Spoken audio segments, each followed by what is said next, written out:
Ani immoo waan xiqqoo rakkadhetu jira. Bakka lama jiraani.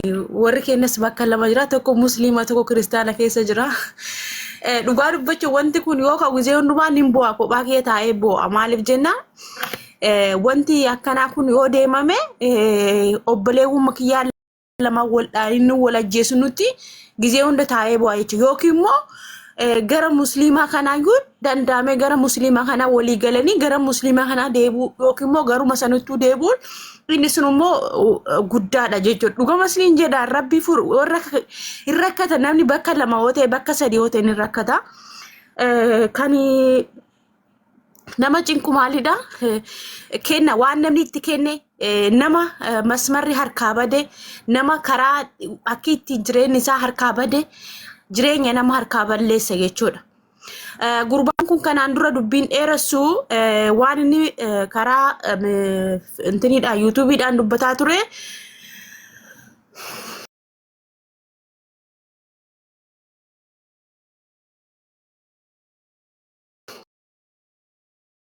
Tokkoon isa jala deemaa ni dhageeffadha. Isa kana isuma kaleessa warruma kaleessa tole warruma kaleessa isa Jawaar jibbi jedhaniitini afaan isa nafaa isa kaa'ani daabboo afaan isa kaa'an sun dubbiin lakan qabbaneessina nuti akkattuu waan waloodhaan won dhabsiisu fiduu duun taane nu'u kan balleessu dhufu jiru duuba kenna waan guddaa qabna kumii kiitil qabna lakkaa waluu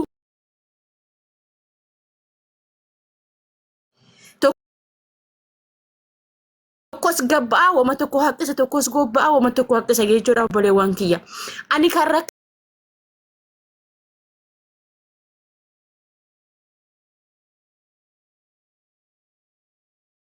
rabbi dhugama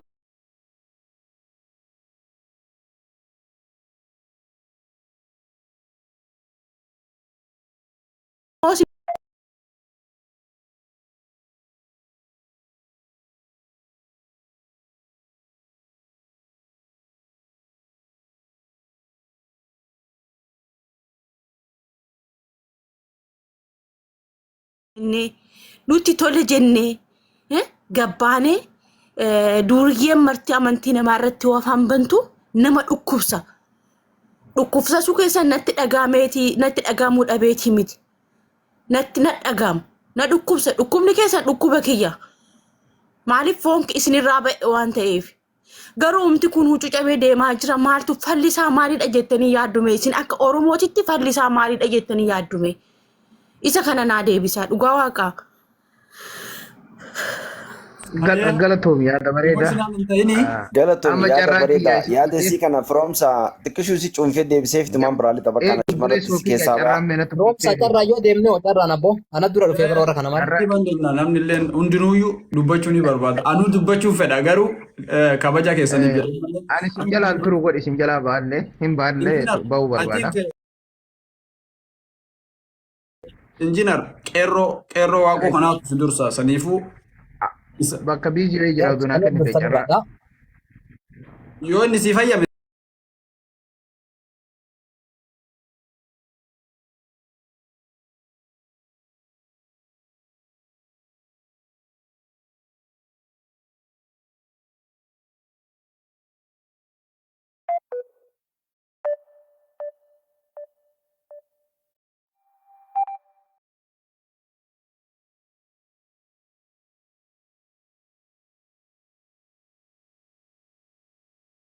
Isallee amma barreessaa jirullee ni jira. Koppii kaameera. Namni kun kana dura Oromoon guyyaa inni uf ajjeesadhee gabbahee jedhe Oromoon adda isa inni arraba.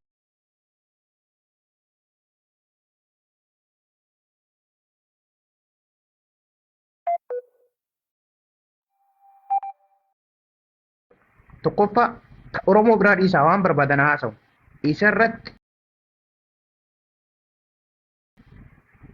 Isarratti seera dhiyaachuu qaba tokkoffaa. Seera dhiyeessuu baatan ammoo mana oolu. Arrabni irra keessa hin ajjeesuu illee barbaachisu. Arraba keessaa muruu qaban. Uummata kaawwaniif akka fakkeenya gaarii ta'u. Namni akkanaa kun Injiinar nuti gizee haa haasofnu dubbadhee xumurfee. Injiinar Haa please xumuru. jechuun anillee kabaja mana kiyyaa ni eega sii galeemi anaatu Haa responsibiliidha xumuru kaa. responsibilitii qaba mana kana keessatti itti gaafatamummaan ana wanta dubbatamu tartiibaan akka dubbatamu ka eeggachuu qaba ana sii galee osoo mana namaa ta'e nan galchu mana kiyyatti garuu wanti dubbatamu hundi isaatu seera qaba. Dhageeffadhu kaan anatti yaada kennaa raati yaada nu kennite mire. Sii kennullee jechoonni ati fayyadamtu seera jechoota seera qabeessa ta'uu qaba maaliif ati uummata muslimaa bakka buutee dubbataa jirta san qofaa miti. Akka amantaatti illee nagalcha akka nama mana kiyyatti dubbataa jiruutti illee nagalcha arraba irraa muruu wanni jedhamu hin jiru bar seeraan waan dubbachuu jirru Kun yaada kiyya. Kun yaada nama kiyya. ajjeesuu fi arraba irraa muruu Ani waan dubbadhu keessatti ifaaf bilisa dubbadha obboleessoo.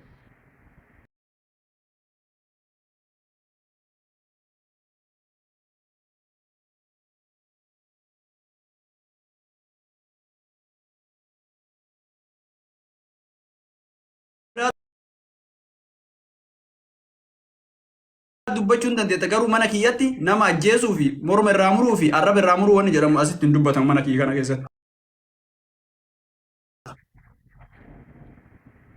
Ayyee. Dhiifama naa godhe obboleessi. Maaf dhiifama si godhare ani waan si arabsaan jiru barri yaada kennu jira. Naanaatu na eeyyamne si galee. No jechoota ismaartii fayyadami. Injinar kiyya jechuun injinar wayita fayyadamtu amma fakkeenyaaf akka muruu kan muruu. Sekondii takka naa kenna. Maqaa muruu osoo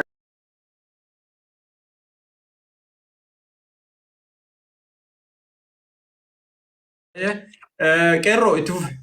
Yes, galatoma. Assalamu alaikum marru. Baga saniin gahe iida nagaa iida khayri rabbiin nu haa godhuuti. Rabbi ka waggaa guutuullee nu haa godhu umriillee nu haa dheeressu aamin jedhamee jirana. Rabbi waggaa guutuu nu haa deebisu. Ii Ramadaan illee dhumatee jira. Tanaaf ilti na rifatti warri Sheek Huseen. Dhufne amma geenne jarana beeytaa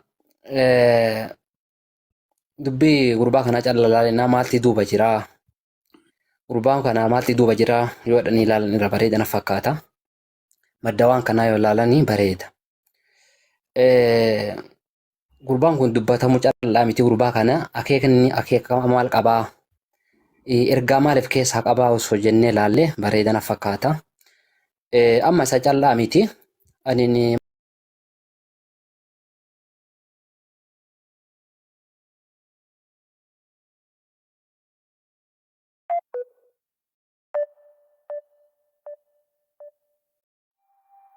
bakka sodaan beeku jarana duuba gurbaa kana callaa miti amma yoo fudhattan jarana gurbaan kun nama duuba hedduuf keessaa qaba.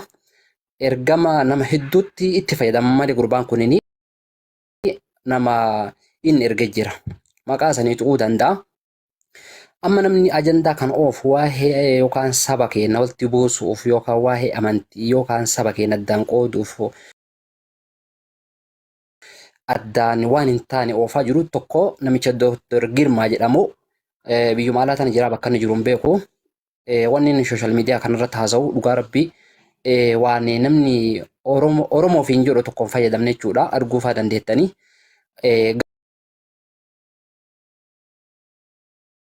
Kummat amanan taate nama akkanaa kanarra duuluun tokkummaan barbaachisaadha. Lammaffaanii biyya Awurooppaa tana keessa jira kalaawa siyaa firoomsaa.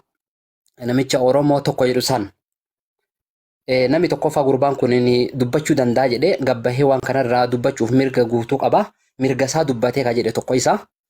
Ani maddii qabaa hin beeku beeyta. Silaa waan kana balaaleffachuu qabanii. Nu ammallee nama ajjeesallee hin jennu waa akkanallee hin jennu garuu ummati obbolowwan teenata kiristaanaa yoo dhugumaan tokkummaa Oromoo qabannu taate yoo tokkummaa kala'ee ka haasofnu Oromummaa qabannu taate waan kana dura dhaabachuu qabna. Yoo kanan taane never ever hin ta'u. Amantii walii arrabsaa alayhi salatuun rasuula keenya arrabsaa hin ta'u. Malee Oromoo jedhan tanatti hin amanu.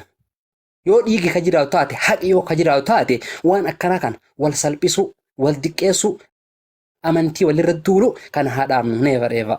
Yoo kanan taane ammoo nama kanatti isimaa waan hin jirre jechaadha. Magarsaa Bariifaa Jaal Magarsaa Bariifaa waliin dhuman kakuu shinni gaatti galan walii galan jechuudha. Silaa gaafa sana ituu isaan warri musliimoonni qofaatti adda bahanii hafaniiru ta'e warri amantaa biraa hordofan Oromoonni achitti dhukkeeta achitti dhumu hundi isaanii. Garuu kanan goone amantaan Islaamaa mizaana inni namaa qabu dhaadha. Kabajaanni ulfina inni namaaf qabu ilaala. Kun ulfina kabajaa amantaan Islaamummaa eenyummaa irratti qabudha. Rasuulli Rabbi salawaatu Rabbi wasalaamu alayhi ilaalame gaafa ummata Qureeshii duukaa waadaa walii galan waliin lollu jedhanii jechuudha. Waliin lollu jedhanii gaafa waadaa walii galan waadaa sana ituu isaan hin cabsin warroonni Qureeshii warri kaafiraa waadaa sana cabsanii ajjeesuuf dhaqnaan Rasuulli Rabbi maal jedhan salawaatu Rabbi wasalaamu alayhi nuti waadaa keessan diigneerra jedhaatii ifaaf ifatti itti himaa. Maaliif akka isaan itti qophaa'aniif. Islaamni gantuu miti. Tiniif galee Islaamni gantuu miti. Nama hin ganu. Nabi Muhammad takkanuun nama gannu nun barsiisne. Mee dhuguma dubbachuuf nama Islaamaa nama guyyaa tokko sheekolee Islaamaa keessaa jechuudha. Nama guyyaa tokko ba'ee Yesuus Kiristoosiin yookaan Nabii Iisaatiin arrabsee beeku dhageessanii beektu.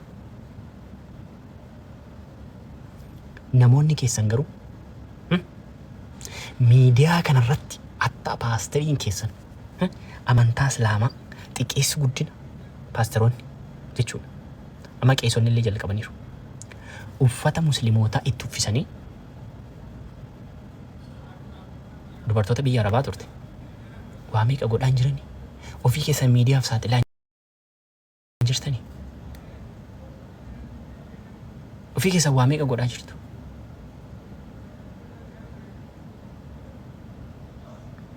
Jaallattanis jibbitanis amantanis amanuu baattanis